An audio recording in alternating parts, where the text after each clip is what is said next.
अफसोसनाक खबर से आगाह करते चले कि आरफ वाला में दूसरी शादी करने पे पहली बीवी ने खामद को नशावर चाय पिलाकर उसका अजू तनासल काट डाला। ये वाकया मोहल्ला मुश्ताक नगर में पेश आया। बीवी के खिलाफ मुकदमा दर्ज। तफसीलात के मुताबिक इफ्तिखार वल्द सरफराज अहमद सकना भावल नगर ने अपनी पहली बीवी के साथ मिलकर मोहल्ला मुश्ताक नगर में मकान किराए पे ले रखा है। मुतासरा शख्स आरफ वाला में मेहनत मजदूरी करता है और काम के सिलसिले में ही आरफ वाला रिहाइश पजीर हुआ। इफ्तिखार अहमद ने पुलिस को बयान दिया कि उसने बख्तावर नामी लड़की जो कि दबालपुर की रिहायशी है उससे कुछ माह कबल शादी की, जिसका इल्म मेरी पहली बीवी शाजिया को चंद दिन कबल हुआ।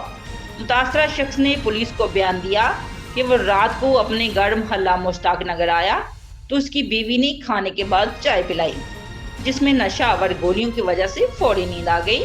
जब तकलीफ की वजह से आंख खुली तो मेरे हाथ पांव बंधे हुए थे और मेरी बीवी ने अजू तनासल काट दिया था, जिसके बाद मुझे जख्मी हालत में अस्पताल मुंतकिल किया गया। पुलिस थाना सिटी ने मुतासरा शख्स की मदयत में बीवी के खिलाफ वकूवे का मुकदमा दर्ज कर लिया। Welcome to our Lipton Tea Factory. Here we live together with nature. Our irrigation system, the rain.